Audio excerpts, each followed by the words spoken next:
Hi Absolute, I'm Alex from Novation. We're here today to take a look at the SL Mark III. This is the 61SL Mark III. It does come with a 49 key version, but the workflow is exactly the same. So without further ado, let's take a little bit of a deeper look into what this unit can do. So first and foremost, it is a MIDI control keyboard. What makes this very different to other keyboards on the market is the fact that it's got an 8-track sequencer built into it as standard. It doesn't have to be connected to a computer for it to work.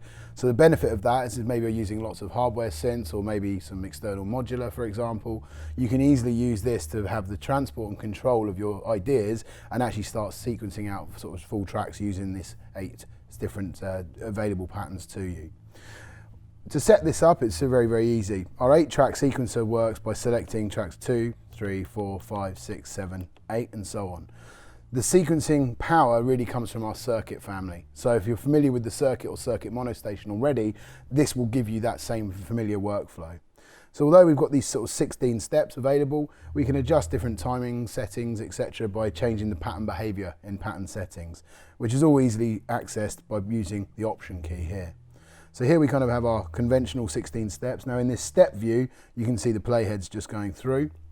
And under options, we've got things like velocity of the step, gate, and pattern behavior. So again, really easy to customize that. On the back, we've got dual CV gate with modulation outputs as well. So that's a very, very useful feature. This can then go out to CV gate enabled hardware or potentially a modular system, for example. We've also got a MIDI in, out and through. Now the through can be a second output. So just to explain the sort of connectivity at the moment, we've got the 2 MIDI sort of outputs, if you like, are going to our Novation Peak synth and also our Bass Station 2. But as I said, there's lots of different templates which we'll come to and how that can work with other bits of kit. Things like the Roland TR-8S or maybe some of the Electron kit like the Digitact, for example. But again, we'll come back to that a bit later on. Obviously, because it is a USB MIDI device as well, we can use the USB connectivity to go to our DAW. In this particular example, I'm using Ableton, but it will work with Reason, with Logic, Pro Tools, Cubase, and so on. So it won't be just locked to one particular software, which makes it very, very useful. The 2 sort of operations really of this particular unit, we have an in-control mode. Now, this is kind of what I'd like to think is our control sort of section really. So for example, if you can see here, this automatically maps to Ableton via the script that's been designed for us. But again, when you're working with Reason, it'll give you clear feedback on the screens. So no matter what your DAW is, it will give you that instant feedback, making it a very, very useful central piece within your setup. When you press the sequencer mode, that's kind of in the sort of 8-track sequencer particular section of the controller. So again, if you've got a computer connected, you can use the in-control. When you're working with maybe the hardware instruments, as an example, you then select sequencer. But one thing that I will note is that the sequencer isn't just for external. At the moment, I'm using Ableton as a bit of a sound source, really. So again, under our template section, which again we'll come to in a mo, this is where you can easily assign where you want each track to go to. So for example, on track 1, I've selected our template that we've designed for peak. I don't want that to go to USB, so I've turned that off by selecting this useful encoder above that particular screen. And I've told it that I want it on the MIDI DIN output 1, and I want it to be on channel 1. But again, I could assign that to be CV gate 1, 2, or both. But again, very, very easy to kind of route your tracks to basically anywhere into your setup. So it's really at home in a kind of a central position in your studio or in a live system. Okay, so now we'll go back into kind of getting some ideas down and sort of how we start working with this. Okay, so as you can see, I've started to name some of these kind of instruments that I've got connected. Now just to kind of see how easy it is, so let's go back to peak. If I press Shift and Templates, now we've got a different screen on one of our sort of 5 really brightly lit screens here. I can easily scroll down and select just MIDI. So when you open it up and you get it at home yourself, you might be presented with that MIDI page. If you want to then maybe load a template, all you do is again Shift and Templates and then scroll to your desired template. So if I select peak as an example and then press sequencer to go back, now notice I've got things like frequency, resonance, LFO rates, chorus delay, reverb and distortion, all clearly laid out beneath their encoders. So the 8 encoders here correspond to what's going on the screen beneath it. So that's a really, really useful way, again, to give you that instant visual feedback to what that parameter will be. If you kind of want to think, you know, a lot of people see the name SL Mark III and they think, well, how can I map this to work with my other pieces of equipment? One of the things I will say is it doesn't use AutoMap. It actually uses our component software. So under component software here, which again you can see on my screen, this is where you can do things like creating your templates, adjusting different parameters, and you can easily start mapping your own synths. One of the key things I said in some of the synths that I've mapped automatically, or very quickly should I say, is you go to your manual, the rear pages normally will give you the CC messages, and just type in the CC that you want, and then you can easily assign that to be, I don't know, a particular filter, ADSR, whatever that may be. And again, so we can map these kind of two banks of rotary knobs. So notice on our second bank here, it's blank, but again, we've left that to interpretation. You may say that you really want to use oscillator levels or whatever it may be. That can easily be customized. In the same way, we've got these 8 really useful faders on the side. Again, these can be completely mapped to as you see fit. And we've also got 2 different banks here again. So on the sort of initial mapping for this sequencer mode, we have mutes available for each sequencer, solo, again, useful for creating ideas or performances. And then you've got 2 banks which can be customized to whatever you want them to be. Some of the synths that I've had, maybe they've got quite sort of menu heavy, specific routing, etc. So to get into the sort of the inner workings of the synth, I've had to really kind of go into different pages. Well, you can easily map these faders to, if you don't want them to do volume, for example, on Ableton, we perhaps want this to be ADSR for my amp, for example. But again, completely customizable and very, very easy to work with. I will mention that we offer 64 template slots within the SL. If you want more than that, which again some people may, you can easily then back those up via sysx on components, and that will save that to your computer as well. So making it pretty much endless what you can do and how many templates that you can create. But at any one project, most people probably won't want more than 64 templates. I mean, myself, I'll probably use a handful of instruments regularly. All of that kind of workflow can also be saved under sessions. So notice as a press sessions, we've kind of jumped into these different pages here. Again, as the way we give 64 templates, we also give away 64 session slots for that as well, making it very, very useful, again, if you're using it in a live environment, to save a particular session as maybe track 1, 2, 3, 4, and so on. So there's no kind of delay. You can easily jump between sessions using that view. So that's really, really useful. We'll come to sort of getting an idea down using the sequencer and build a track, and it's quite a good way to sort of demonstrate how easy it is to get creative with this particular unit. The things I will mention as well is we do also have a scales section, which again we'll come to, which again, if you're not a keys player like myself, you can easily start keeping you within a certain scale and basically prevent you from putting the incorrect note. You can also change the behaviour of that, which again we'll come to in a mo.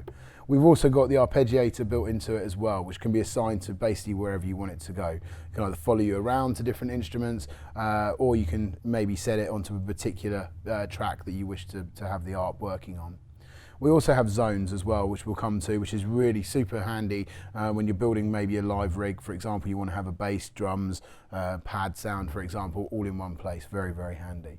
So again, without further ado, let's take a bit of a deeper look onto it. So let's go into sequencer mode. So I usually start on the drum section. So if I now go to track 8, I've actually named this drums via components and sent this to my SL.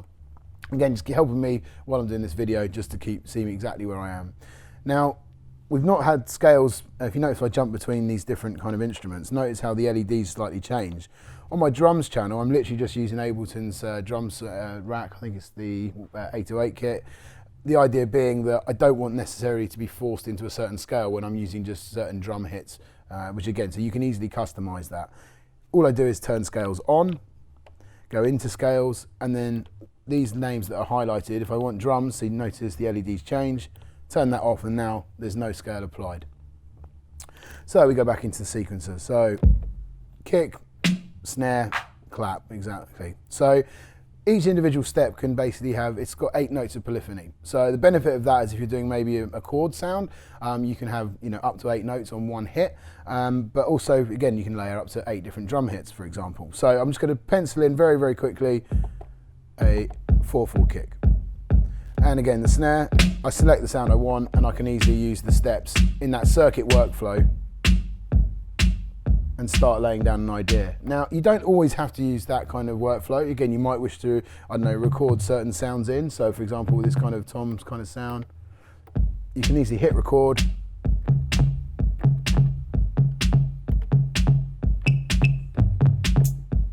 So record the hat.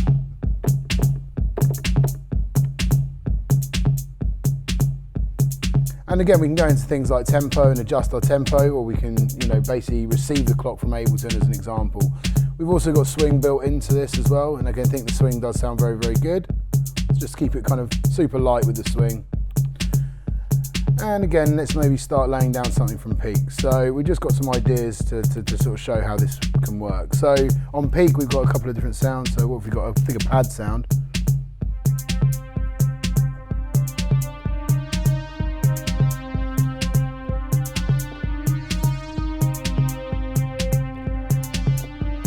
So I might want to actually record maybe more than just one particular pattern. So I think if I go back to the drums, this is quite a good example really. So I go into my pattern mode now and select part 8. We've got our sort of pattern 1 through 8 here. So I can use the duplicate button to copy my idea across. Now again, benefit of that is I might want to have a fill on say pattern 4. So if I go to steps here now,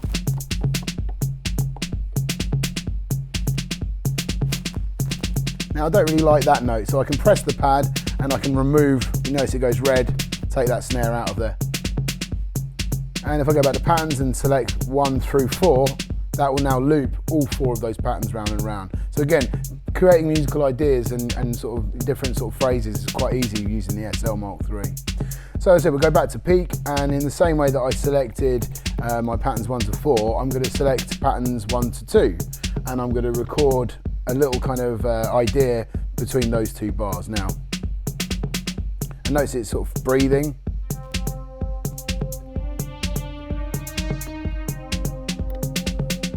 So now we've not recorded anything onto Ableton, it's purely using it as a sound source.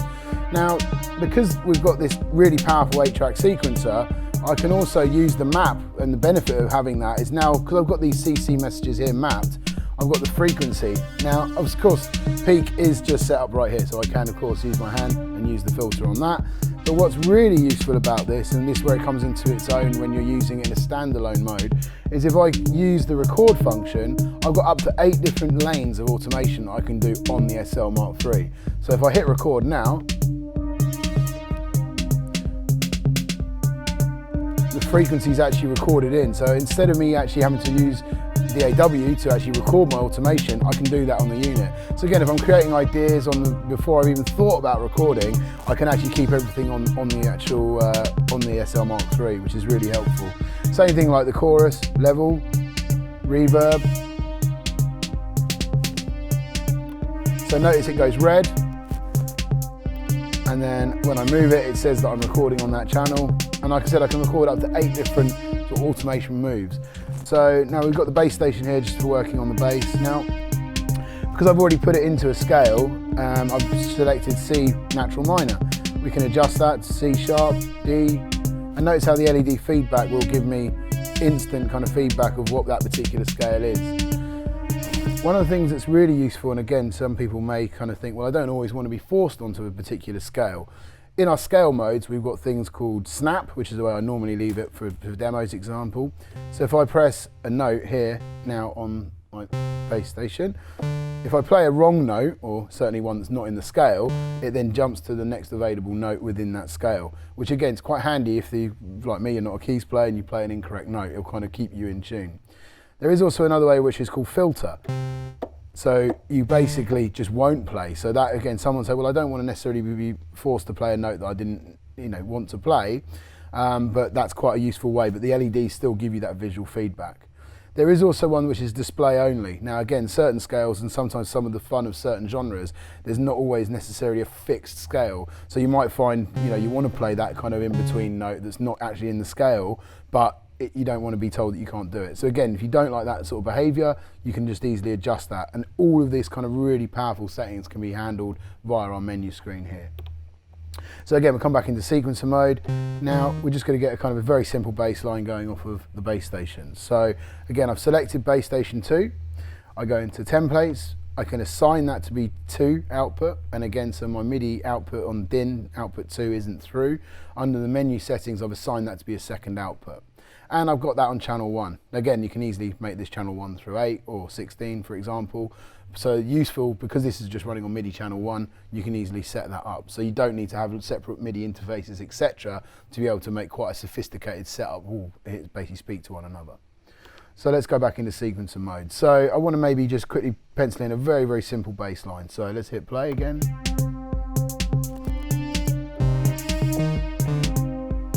Now, if you want to go into the different step view again, I maybe don't want to play this one in, I want to program it to be a bit more accurate. So I can select the note I want and where I want that to go.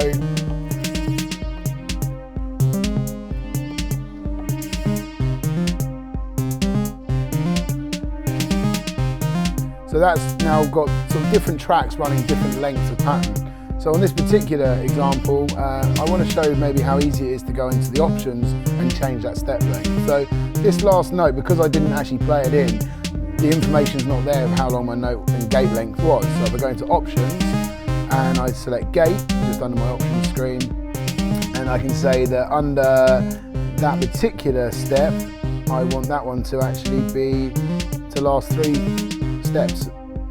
And the same way, maybe I want, again using this browser, go to step 4, I want step 4 to last maybe for 3 steps. So now we're adding a little bit of kind of extra flavour into that. So really useful, and again, the same way that I've set up the template for peak, if we go back into my kind of standard view, we've also got things like frequency. So the mapping's kind of, again, able to do that automation for us very easily.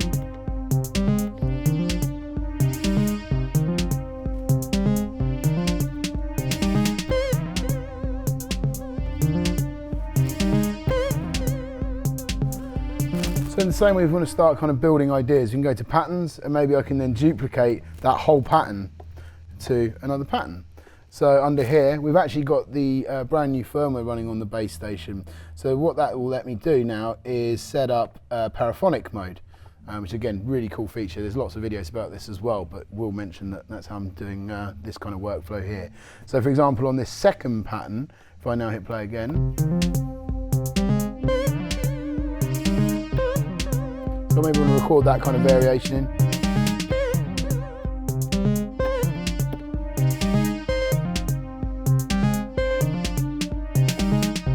So I can start using that circuit workflow to easily then jump between patterns. So again, if I'm building up song ideas, that's a really, really handy way of working.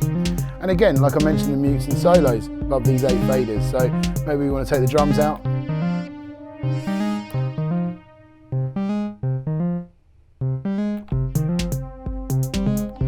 So really, really nice kind of workflow, whether it be used in a live setting or maybe just getting ideas down in the studio. So next up, we're going to just show it very simply working with the DAW. So I've labelled these Ableton 3, 4 and 5, but again, in the same way that if I go to my shift and templates, I can tell it that I don't want this channel or track to come out with my DIN or CV gate outputs. I want this to go out of the sort of via USB. So all we need to do is within Ableton, select then my Novation SL Mark III, and once we've got that, we just tell it to listen to channels 3, 4 and 5. So under 3, as an example, we've got this kind of sound, very basic kind of, it's like a little sort of string sound, which is quite fun. So again, good opportunity to probably show off the ARP working really. So again, so in the same way you turn on the sequencer, the zones and scales, you press Shift and ARP to activate it on. And we go into our ARP mode by sort of just pressing ARP to select that. Then on these screens at the top, we've easily got our options for the ARP. So notice as well, we've got these kind of brightly lit different step pads. These will actually also help us sort of change the flavour of a particular ARP setting as well, which is really, really helpful. So if we want to assign this maybe to part 3, so I can say, because that's where I know that my Ableton sort of sound source is on this example. I've still got my scale locked, so you can see the LEDs are giving me that feedback. Now, if I just hit play, so super simple ARP, it's just repeating that sort of swing. You can select a chord shape. We can change things like the type, so it'd be up or down, up and down, the sync rate.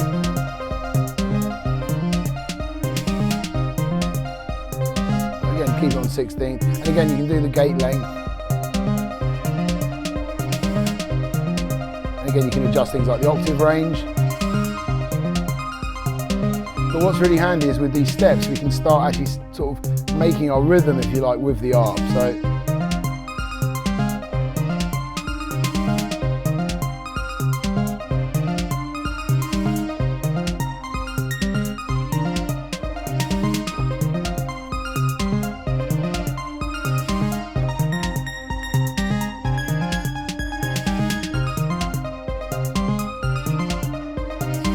making it really fun and easy to be able to sort of capture musical ideas, and again keeping you looking just really at the SL Mark III when you're working, so you don't have to constantly look at other bits of kit. That's what's kind of really useful about having a central piece like this.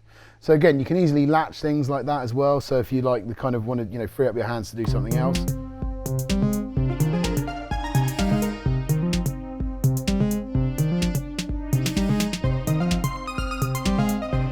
And again, we go back to sequencer, maybe we want another sound, so I've selected track 4.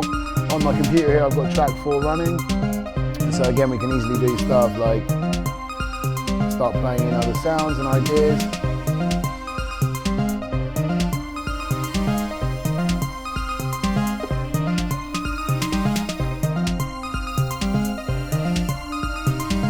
Now, notice it's quite quiet just from the monitoring that I'm listening to. So if I press in control now, I can easily select that particular track, and I've got my fader here to be able to turn up the level actually on what I'm doing on the DAW. So